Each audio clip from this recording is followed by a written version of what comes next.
नमस्कार दोस्तों, हमारे YouTube चैनल आपका स्वागत है। आज हम जो हमारे मित्र जो हमारे फ्रेंड जो हैं होमगार्ड भर्ती की परीक्षाओं की तैयारी करने जा रहे हैं, तो उनके लिए रीजनिंग क्या होता है, कैसे होता है, इसे किस प्रकार हल करेंगे, इसका एक फार्मूला बताने जा रहे हैं। तो देखिए मित्रों, यदि आप इस फार्मूला का प्रयोग करेंगे तो रीजनिंग का कहीं कोई भी सवाल कहीं से आ जाए, आप उसे पलक झपकते हल कर लेंगे। ठीक है। और देखिए, ऐसा तो होता नहीं कि कोई ये कहे कि हमने ये रीजनिंग करके दिखा दी कि यही आएगा, ऐसा नहीं होता है। एग्जामिनर पता नहीं कहाँ से क्या लिख दे, उसके दिमाग का कुछ नहीं पता है। ठीक। तो यदि आपके लिए फार्मूला याद है, जो फार्मूला होता है वो फार्मूला याद है, तो आप कहीं से भी रीजनिंग के प्रश्न दे दें, आप तुरंत उसे हल कर लेंगे। तो चलिए मित्रों, हम ज़्यादा बात ना करते हुए सीधे फार्मूला की तरफ चलते हैं। आपको हम फार्मूला बताने वाले हैं। इस फार्मूले का प्रयोग करके आप जो है अपने रीजनिंग के प्रश्नों के लिए हल कर सकते हैं। मित्रों, सबसे पहले हम अंग्रेजी के 26 अल्फ़ाबेट है उनके लिए लिख लेते हैं, 26 अक्षरों को लिख लेते हैं। देखिए, ABCDEFGHIJKL। ठीक है। एल के बाद आपका आएगा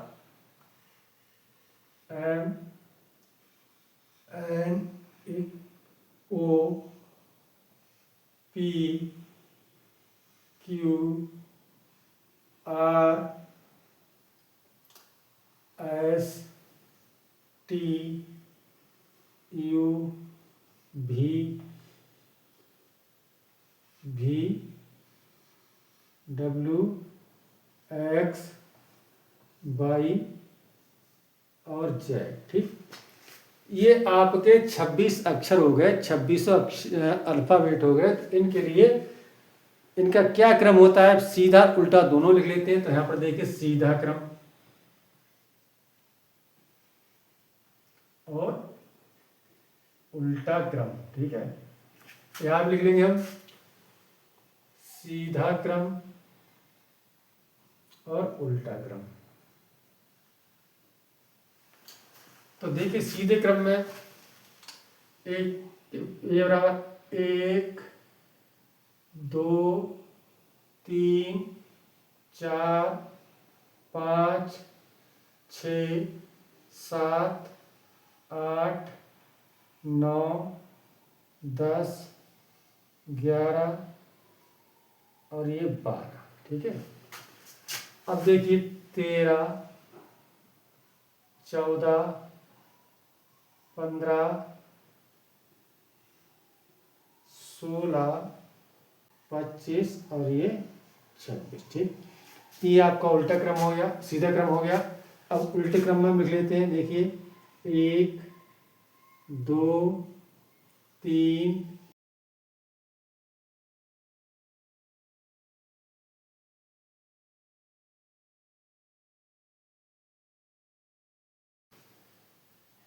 23 24 25 और ये 26। तो देखिए मित्रों, हमने इन अल्फ़ाबेटों के सीधे क्रम और उल्टे क्रम में जो अंक आने हैं वो लिख दिए हैं। अब आपको इनका प्रयोग कैसे करना है, तो देखिए, सबसे पहले आपके लिए उल्टे क्रम और सीधे क्रम दोनों क्रमों में ये अल्फ़ाबेटों के अंक याद कर लेने हैं। कैसे करने हैं कि देखिए, सीधे क्रम में A बराबर 1, B बराबर 2, C बराबर 3, D बराबर 4, E बराबर 7, इस प्रकार।